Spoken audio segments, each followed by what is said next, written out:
Hello and welcome. AWS में एक database management system है RDS, relational database management system, जिसके अंदर आता है MySQL, Postgre, MariaDB, Oracle etc। और दूसरा है एक non relational database management system जिसमें है DynamoDB।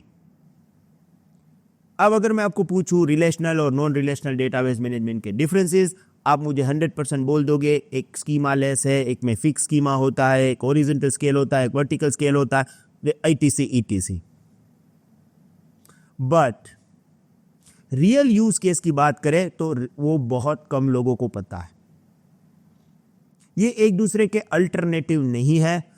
कौन सा डेटाबेस आप अपनी ऐप में यूज करोगे वो पूरा आपकी ऐप के यूज केसेस पे डिपेंड होता है। और इसके लिए मैं आपको परफेक्ट एग्जांपल देने वाला हूं इस वीडियो में, क्योंकि हम इस वीडियो में समझेंगे relational database and non relational database को using India's best payment system UPI। So let's start. करने से पहले मैं आपको एक रिक्वेस्ट करने आया हूं। हमारी हर वक्त ये कोशिश रहती है कि हम आप तक ज्यादा से ज्यादा AWS कंटेंट पहुंचा सके और हर वो एक्सपीरियंस आपको दे जो रियल वर्ल्ड सिनेरियो के साथ मैच करता हो। हमारी इसी कोशिश को बेहतरीन करने के लिए हम आपसे एक रिक्वेस्ट करते हैं कि हमारी चैनल को सब्सक्राइब जरूर करें और हाँ, ये पूरा वीडियो अंत तक जरूर देखें। इसे देखने के बाद अगर आपको लगता है कि आपने इस वीडियो से कुछ गेन किया है तो अपने दोस्तों के साथ जरूर शेयर कीजिए। सबसे पहले हम इंट्रोडक्शन से स्टार्ट करेंगे। We are going to understand difference between RDS and DynamoDB, means non-relational database, using real-time example of Indian UPI system। अब आप बोलोगे भाई आपने UPI का ही चूज क्यों किया? क्योंकि UPI सिस्टम है ना, ये दोनों डेटाबेस मैनेजमेंट सिस्टम को अच्छी तरह से यूज करता है। ओके, तो आपको दोनों का यूज केस और दोनों का जो काम क्या है वो इजीली समझ में आएगा। आप इस सेशन को कंप्लीट करने के बाद ये समझ पाओगे कि UPI क्यों दो अलग अलग डेटाबेस मैनेजमेंट सिस्टम का यूज करता है और रिलेशनल और नॉन रिलेशनल डेटाबेस में एक्चुअली फर्क क्या होता है using real world scenario. Okay, तो चलिए let's start with the example. UPI payment. हमारे राजेश भाई जो है वो अनीता के मोबाइल शॉप पे गए और उन्होंने 20,000 रुपीज का एक मोबाइल लिया। अब मोबाइल लेने के बाद क्या करेगा राजेश भाई? क्या करेंगे? वो QR कोड को स्कैन करेगा जो कि अनीता के मोबाइल शॉप में है और UPI से पेमेंट करेगा। अब हम जब बोलते हैं UPI से पेमेंट करेगा, इसका मतलब क्या है कि हम गूगल पे या फोन पे या पेटीएम जैसी ऐप का यूज करके पेमेंट करते हैं, राइट? अब इस पूरी सिस्टम को हम समझेंगे कि राजेश पाई ने जब 20,000 रुपीज का पेमेंट अनीता के मोबाइल शॉप पे किया तो ये पूरी प्रोसेस कैसे हुई, राइट? और उसमें डेटाबेस का पार्ट क्या है। सबसे पहले यहां पे की प्लेयर्स को हमें देखना पड़ेगा। अगर हम की प्लेयर्स की बात करें तो वो है दो। एक है एक बैंक या दो बैंक। एक बैंक कैसे कि चलो अनीता का भी अकाउंट ICICI बैंक में है, राजेश का भी अकाउंट ICICI बैंक में है, तो ट्रांजैक्शन होगा ICICI टू ICI, तो वो एक बैंक हो गया। पर अनीता का अकाउंट है वो HDFC में है, तो दो बैंक इन्वॉल्व हो गए, राजेश का ICICI और अनीता का HDFC। तो दो बैंक्स यहाँ पे एक तो प्लेयर एज अ प्लेयर हम लेंगे। Rajesh bank debits 20,000 rupees from his account and Anita's bank credits 20,000 to her account, right? तो एक से डेबिट होगा, एक में क्रेडिट होगा। पर ये पूरा जादू है वो करने वाला कौन है? तो भाई जो भी ऐप आप यूज करोगे, जैसे कि गूगल पे का एग्जांपल देते कि भाई चलो राजेश ने यूज किया Google pay, the app acts as a broker facilitating communication between Rajesh and Anita's bank. तो यहाँ पे दो बैंक इन्वॉल्व हो गए और एक UPI ऐप इन्वॉल्व होगा, राइट? ये तो आप रोज ट्रांजैक्शन करते होगे तो आपको मालूम है। अब यहाँ पे डेटा कैसे जनरेट होगा, राइट? तो यहाँ पे है ना दो टाइप का डेटा जनरेट होगा। एक होगा जो बैंक जनरेट करेगा, है ना। बैंक को ये रिकॉर्ड तो रखना पड़ेगा कि भाई राजेश भाई आपने 20,000 रुपीज QR कोड स्कैन करके पेमेंट किया था अनीता को, तो इसीलिए हमने ये डेबिट करके अनीता के अकाउंट में डाला है। तो जो बैंक जनरेट करता है उसको हम बोलते हैं ट्रांजैक्शनल डेटा। ओके, हम उसको बोलते हैं transactional data. Rajesh bank debits 20,000 from his account and Anita's bank credits 20,000 to her account. Transactional data में ये होता है। This data includes detail like sender, receiver, amount and transaction status. It is stored in a relational database to ensure accuracy and consistency. अब ये तो कोई भी transactional होता है ना, वो पेमेंट से रिलेटेड होता है, तो वो बहुत एक्यूरेट होना चाहिए। इसके लिए हमें चाहिए RDS। अब आप ये बोलोगे भाई ठीक है, पर RDS ही क्यों? उसका मैं आपको पूरा एग्जाम्पल दूंगा 5-10 मिनट में। ओके, अब UPI ऐप को भी एक्टिविटी जो है उसका लॉग करना पड़ेगा, क्योंकि वो ब्रोकर है। कल जाके आप ये बोलोगे कि भाई मैंने ये पेमेंट इनिशियलाइज ही नहीं किया है, तो उसको आपको रिकॉर्ड देना पड़ेगा। राजेश भाई आपने ये QR कोड किया, जनरेट किया था, इतने बजे आप हमारी ऐप में लॉगिन हुए थे। ओके, तो ये सब डिटेल ये जो है ये UPI ऐप स्टोर करेगा। जब आप कोई ट्रांजेक्शन करते हो आप हिस्ट्री भी देख सकते हो। और यहाँ पे एक चीज़ ये भी ज़रूरी है कि अगर कोई प्रॉब्लम आया, जैसे कि अकाउंट में से आपके पैसे डिडक्ट हो गए, अनीता के बैंक में आए नहीं, तो आप किसको फ़ोन करोगे? आप गूगल पे को भी बोलोगे, तो उसको ट्रबल शूट भी करना है, तो उसके लिए भी इसको लोग रखने पड़ेंगे। तो वही UPI ऐप भी लॉग जनरेट करता है, जिसको हम बोलते हैं activity log and meta data. Google pay logs detail like device use, कौन से डिवाइस से आपने QR कोड स्कैन किया था, सेशन इंफॉर्मेशन, कब आपने ये पूरी प्रोसेस स्टार्ट की थी, उसका पूरा इवेंट टाइमलाइन, कब QR कोड स्कैन हुआ, कब आपके अकाउंट में से पेमेंट डिडक्ट हुआ, कब अनीता के अकाउंट में वो पेमेंट जो है वो क्रेडिट हुआ, ये सब डिटेल जो है वो गूगल पे रखेगा। This data have the app monitor, trouble shoot and analyse the transactions. It is stored in non-relational database DynamoDB for speed and scalability. तो ये डेटा जो है ना गूगल ऐप वो एक्चुअली स्टोर करेगा DynamoDB यानी कि नॉन रिलेशनल डेटाबेस में, राइट। तो अब तक आपको ये क्लियर हो चुका होगा, 2 प्लेयर्स है, एक प्लेयर यूज करता है RDS, एक प्लेयर जो है यूज करता है DynamoDB। अब चीज ये है कि भाई क्यों ये लोग अलग अलग यूज करते हैं, तो ये अब हम समझते हैं। तो पहला हमारा दिमाग में क्वेश्चन ये आएगा, why banks uses relational database for transactional data. Bank भाई क्यों RDS यूज करेगा? तो उनको है ना ये सभी फीचर्स चाहिए, जिसके बारे में हम स्टेप बाय स्टेप बात करते हैं। सबसे पहले स्ट्रक्चर एंड कंसिस्टेंट। ये जो डेटा बैंक जनरेट करता है ना, वो डेटा एक्चुअली स्ट्रक्चर होना चाहिए और सेम होना चाहिए, क्योंकि यहाँ पे 2 बैंक इन्वॉल्व है। जैसे कि ICICI बैंक से राजेश का अकाउंट ICICI बैंक में है, अनीता का HDFC में है, दोनों अलग अलग डेटाबेस मेंटेन कर रहे हैं। अब उन लोगों को जो कम्युनिकेशन करना पड़ेगा वो एक स्ट्रक्चर कि भाई इतनी डिटेल ICICI बैंक HDFC को भेजेगा और उसी डिटेल का यूज करके पैसा जो है वो क्रेडिट होगा। तो जो कम्युनिकेशन डेटा भेजते हैं ना, उसका स्ट्रक्चर एक्चुअली फिक्स रहता है basically for bank to bank transaction. Transactional data is highly structured and follows the fixed schema.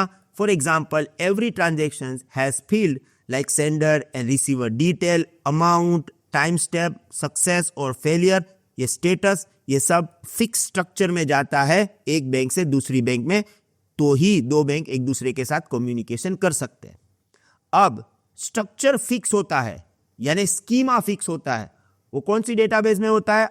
RDS में, यानी कि रिलेशनल डेटाबेस में। तो RDS database use fixed schema which ensure consistency and reliability across all the transactional data, making it easier to query and manage. तो यहाँ पे rule होगा कि यही डेटा बैंक 2 को भेजेगा और इसी हिसाब से पूरा कम्युनिकेशन होगा। उस डेटा का स्ट्रक्चर फिक्स है जो कि RDS में फिक्स स्कीमा के हिसाब से इजीली हो सकता है। दूसरी चीज high accuracy. UPI transactions required high accuracy to ensure 20,000 is debited from Rajesh's account and credited to Anita's account without any mismatch. देखो, राजेश के अकाउंट में बैलेंस ही नहीं है, उसने ट्रांजैक्शन कर दिया, राजेश के अकाउंट में से पैसा डिडक्ट हो गया, पर अनीता के बैंक अकाउंट में पैसा आया ही नहीं। ऐसा नहीं चलता है जब आप कोई ऑनलाइन ट्रांजैक्शन करते हो, राइट। तो वहां पे जो ट्रांजैक्शंस है वो बहुत ही हाई एक्यूरेसी से काम करना चाहिए। अब रिलेशनल डेटाबेस के अंदर एक फीचर होता है जिसको हम बोलते हैं एसिड प्रॉपर्टीज, जो ये मेंटेन करता है। तो मैं क्या करता हूं, अभी आपको रिलेशनल डेटाबेस का जो एसिड फीचर है उसको समझाऊंगा, जिससे आपको पता चलेगा कि जो फैसिलिटीज आपको यूपीआई में मिलती है ना, because of this relational database management system. तो एसिड के अंदर सबसे पहले है ए का मतलब होता है एटोमिसिटी। अब ये क्या करता है समझिएगा।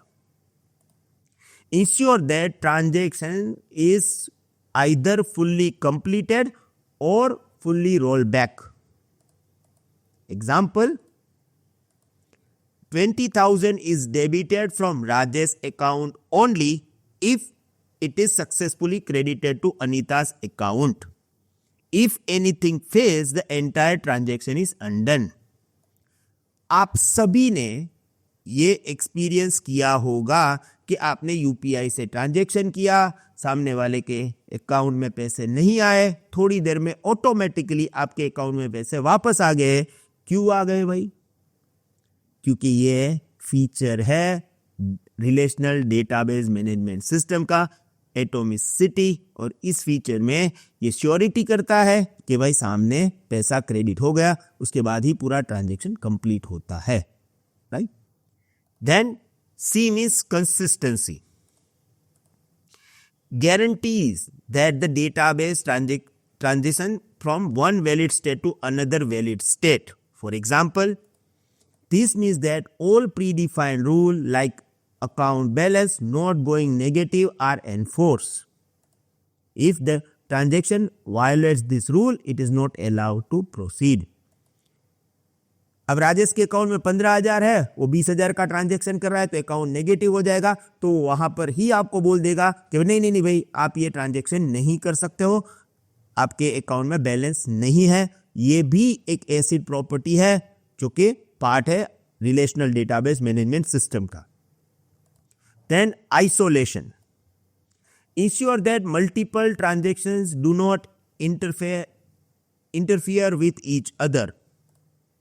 While Rajesh's transaction is being proceeded, another transaction cannot modify his account balance until the first one is completed. तो जब ये ट्रांजेक्शन हो रहा है तब दूसरा कोई ट्रांजेक्शन हो नहीं सकता है। आप बैंक के साथ फ्रॉड नहीं कर सकते हो, आप मल्टीपल जगह से एट अ टाइम पैसा नहीं ले सकते हो। तो ये पूरा प्रोसेस है वो भी आई एसिड का ही एक पार्ट है। And then durability, ensure that once a transaction is successfully completed, its data is securely saved using mechanism like transactional log and backups. पूरा RDS में जब कोई एंट्री होता है तब उसका एक और ट्रांजेक्शनल लॉग जो है वो बनता है, ट्रांजेक्शनल लॉग का फिर बैकअप होता है। तो अगर आपने एक बार डेटाबेस के अंदर डेटा स्टोर कर दिया और आपकी बैकअप सिस्टम सब कुछ प्रॉपर है, तो आप उसको आसानी से रिस्टोर कर सकते हो, यानी कि ये डेटा ऑलवेज वहीं पे रहेगा। This ensure that committed transactions, जो ट्रांजेक्शन हो चुका है वो अगर डेटाबेस क्रैश भी हो जाए तो भी रिकवरेबल है, यानी कि जो आपने ट्रांजेक्शन किया है उसमें कभी ऐसा नहीं होगा कि आपने ट्रांजेक्शन कर लिया और एंट्री जो है डिलीट हो गई और वहां पे है ही नहीं, ऐसा नहीं हो सकता, राइट। ये because of acid properties in RDS means relational database system. यहाँ पे मैं एक और बात आपको बताना चाहूंगा, वो है डेटा इंटीग्रिटी। हालांकि ये पार्ट एसिड का ही है, पर फिर भी मैंने उसको अलग से लिखा है क्योंकि ये भी आपको समझ में आने में काम करेगा, right. When Rajesh pays 20,000 to Anita, so the transaction details such as amount, sender, receiver, and timestamp are stored permanently in the database. Even if there is a dispute later, neither Rajesh nor Anita can alter or delete this information. एक बार RDS के अंदर यानी कि relational database के अंदर entry गई, इसका मतलब वो एंट्री हो चुकी है, उसके बाद आप उसको रिमूव नहीं कर सकते हो।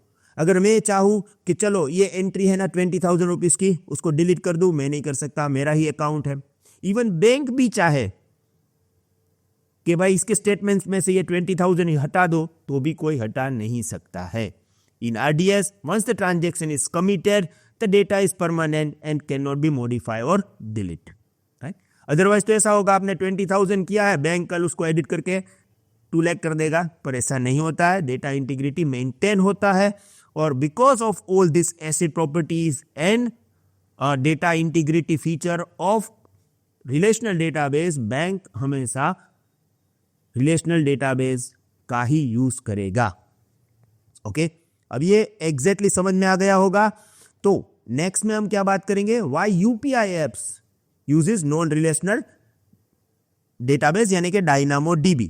अब यहाँ पे क्या होता है ना, हमारे दिमाग में ये होता है तो फिर ये लोग भी रिलेशनल डेटाबेस यूज करें, पर इसका यूज केस अलग है, राइट? और वो अपने यूज केस के हिसाब से जो बेस्ट आएगा उसी का यूज करेंगे। अब चलते हैं, समझते हैं यूज केसेस वगैरह। तो देखिए, सबसे पहले रियल टाइम लॉगिंग। बैंक है ना, वो आपका फाइनेंशियल मैटर संभालता है। आपके अकाउंट में से पैसे डेबिट करना है और क्रेडिट करना है, तो ये बहुत इंपॉर्टेंट पार्ट है। ये जो ऐप है ये ब्रोकर है, इसको क्या करना है, जो पेमेंट ट्रांजैक्शन हुआ था उसका लॉग, कि भाई हाँ ये हुआ था, उसको मेंटेन करना है, और ये रियल टाइम उनको स्टोर करना है अपनी सिस्टम में। UPI apps need to record logs instantly for real-time monitoring and troubleshooting. For example, जब आप राजेश ने 20,000 पे किया, तो गूगल पे क्या स्टोर करेगा, राजेश इनिशिएट पेमेंट, राजेश ने 11 बजे अपना मोबाइल निकाला, QR कोड स्कैन किया, ये सब डिटेल इनको स्टोर करना है। टाइम स्टेप, कब ये डिटेल, कब उसने ये पूरा प्रोसेस स्टार्ट किया था, जैसे कि डेट वगैरह मिल गया, एंड कौन से डिवाइस से किया था, तो ये सब डिटेल उनको रखना पड़ेगा। क्योंकि कल सुबह अगर आपका कोई प्रॉब्लम होगा तो आप फिर गूगल पे को फोन करोगे कि भाई मैंने पेमेंट किया था आपके थ्रू, ये पेमेंट नहीं हुआ है, राइट? तो इसका क्या हुआ? तो इन लोगों को भी ये ट्रबल शूटिंग करने के लिए ये लॉग्स वगैरह चाहिए, और ये एक प्रूफ भी रहेगा। और आप ये देख भी सकते हो UPI ऐप में, जैसे कि आप गूगल पे में जाकर आप हिस्ट्री भी देख सकते हो कि भाई मैंने कब कौन सा पेमेंट किया था, राइट? यहां पे ये लोग नॉन रिलेशनल डेटाबेस का यूज करेंगे ये सब कुछ स्टोर करने के लिए। क्यों?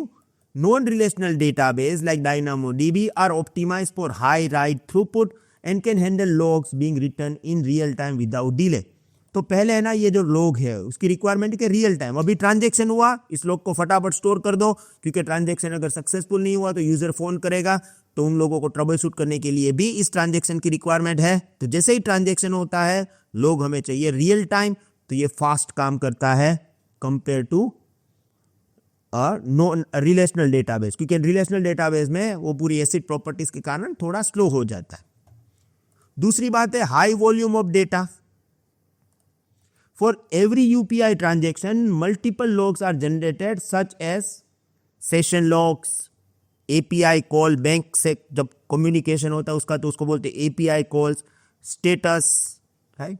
तो कोई भी ट्रांजेक्शन होता है उसके लिए ये session logs, API calls, status update, ये सेशन लॉग्स याद रखना, राइट? ये सब बहुत ही हाई वॉल्यूम में जनरेट होता है। UPI apps handles millions of transactions daily resulting in billions of logs. देखो, आप HDFC से ICICI बैंक में डेटा भेजोगे, आप यूज करोगे गूगल पे, कोई एक्सिस बैंक से स्टेट बैंक ऑफ इंडिया में भेजेगा गूगल पे। तो देखो, ऐप बैंक बहुत सारे हैं, पर जो UPI ऐप है वो बहुत ही कम है। तो एक्चुअली क्या होता है, मिलियंस ऑफ यूजर्स अपने बैंक से दूसरे बैंक में डेटा जो है लाइक मनी जो है वो ट्रांसफर करते हैं। सबका लोग जो है वो हमारी ये जो 5-6 एप्लीकेशन हम यूज करते हैं, गूगल पे, फोन पे, इसी से होता है, राइट? तो उसके कारण क्या होता है, एक UPI app millions of transaction handle करती है, और उसके लिए उसके पास बिलियंस ऑफ लॉग जनरेट होते हैं। तो यहाँ पे बहुत ही हाई वॉल्यूम डेटा स्टोर होता है। अब DynamoDB नॉन रिलेशनल डेटाबेस है, इसमें एक फीचर है, non relational database are horizontally scalable allowing them to manage massive volume और data by distributing it across the multiple server seamlessly. तो ये है ना, सर्वरलेस होता है और इसके अंदर आप इजीली हॉरिजॉन्टल स्केलिंग सेट कर सकते हो। तो इसके लिए अगर आपके पास ह्यूज अमाउंट ऑफ डेटा है, it would be good to go with the DynamoDB, means non-relational database. Then flexibility. Logs are dynamic and can change over time. New fields like geolocation or network type may need to be added as app involve. देखो ये तो एक log है। अब ये log हर एक जो UPI app है वो अपने हिसाब से जनरेट करती है। फॉर एग्जाम्पल गूगल पे अपना जनरेट करेगा, फोन पे अपना जनरेट करेगा, और इन लोगों को क्या है ना, फैसिलिटी आपको देते रहना है। तो इन लोगों को ये जो डिटेल है उसमें कुछ ऐड करना है, जैसे कि अब उन लोगों ने ये भी करना है कि आप ये ट्रांजैक्शन किया था तब कौन से सिटी से किया था, आपका लोकेशन क्या है। तो यहाँ पे जो लोग जनरेट करते हैं उसका स्ट्रक्चर फिक्स नहीं होता है, उसको इस रिक्वायरमेंट के हिसाब से इसके अंदर वो फील्ड वगैरह ऐड कर देते हैं, right. This does not disturb the existing log. अब यहाँ पे ऐसे कि हमें मालूम है कि नया आप ऐड कर रहे हो पर हमारे जो एग्जिस्टिंग लॉग्स है उसको कुछ नहीं होना चाहिए। तो आरडीएस के अंदर non relational databases uses schema less structure, यानी कि उसके टेबल का स्ट्रक्चर फिक्स नहीं होता है। कल तक आप जियो लोकेशन ऐड नहीं कर रहे थे, नो प्रॉब्लम। आज आपको जियो लोकेशन ऐड करना है तो आप इजीली इसका स्ट्रक्चर चेंज कर सकते हो, इसके अंदर एक नया की वैल्यू पेयर ऐड कर सकते हो, क्योंकि नॉन रिलेशनल डेटाबेस के अंदर स्कीमा फिक्स नहीं होता है। allowing dynamic field to added without requiring database schema changes unlike relational database। और रिलेशनल डेटाबेस में टेबल फिक्स होता है जिसके कारण प्रॉब्लम्स होते हैं, okay. And then finally speed over accuracy. Logs don't require same level of accuracy as a transactional data because they are app record used for monitoring and analytics, right? Monitoring, trouble shooting and analytics के लिए ये mainly use होता है। Bank को ये monitor करना है कि ट्रांजैक्शन हो रहा है, कितने टाइम में हो रहा है, उसको इंप्रूव कैसे कर सके, मॉनिटरिंग। प्रॉब्लम हो चुका है, आप कॉल करोगे तो ट्रबल शूटिंग, और कितने ट्रांजैक्शन हुए, कब हुए, कौन सी चीज़ें हम यूपीआई से ज़्यादा ले रहे हैं, ये सब एनालिटिक्स में आएगा। तो ये इसका रिक्वायरमेंट है कि भाई ये लोग ट्रांजैक्शनल लोग इसलिए स्टोर करते हैं। मैं ट्रांजैक्शनल लॉग वर्ड यूज कर रहा हूँ, ट्रांजैक्शनल डेटा नहीं। Once the payment is proceed, the app writes the log, transaction successful and move on। इसमें बहुत हाई एक्यूरेसी नहीं चाहिए, फटाफट काम करना है। Millions of users app use करके पेमेंट कर रहे हैं, बिलियंस ऑफ रिकॉर्ड्स जनरेट हो रहे हैं, तो यहाँ पे स्पीड जरूरी है, एक्यूरेसी इतनी नहीं, क्योंकि ये फाइनेंशियल डेटा जो है, जो ट्रांजैक्शनल डेटा है उसका एक लॉग है, ट्रांजैक्शनल लॉग। इसलिए non relational database prioritize write speed over validation, ensuring logs are recorded quickly without slowing down the transactional process, right? तो भाई अब आपको ये दोनों मैटर एग्जैक्टली समझ में आ गया होगा। अब एक फाइनल नोट ले लेते हैं। Both relational database RDS and non-RDS like DynamoDB are essential in UPI system, but they serve different purpose। RDS main purpose handles transactional data with high accuracy and consistency, और इसके जो features है like fix schema, acid properties, ensure data integrity, support structure data. Because of this bank वाले RDS का use करेंगे। Non relational database like DynamoDB की बात करें तो store activity logs and meta data with speed and scalability. इसके features क्या है? Schema less structure, real time logging, handles high volumes, prioritizes writes speed and efficiently captures session information। ये ना session information, ये याद रखना है, एग्जाम में पूछा जा सकता है, राइट। तो ये राइट स्पीड बेस्ट रहता है उसका, और स्पेसिफिकली कोई सेशन इंफॉर्मेशन है उसके लिए बेस्ट रहता है। At the end, by combining this databases UPI achieves reliable transactions and real time monitoring, ensure seamless and scalable payment experience, जो कि इंडिया इसमें वर्ल्ड लीडर है। आई होप ये पूरी सिस्टम आपको समझ में आ गई होगी, और अब आपका जो कंफ्यूजन होगा रिलेशनल डेटाबेस और नॉन रिलेशनल डेटाबेस के बीच के अंदर, आप ज़रूर हमें याद करोगे, क्योंकि मुझे लगता है इससे बेटर एग्जाम्पल कोई नहीं हो सकता है। Thank you very much. See you in the next video. Have a nice day. Goodbye.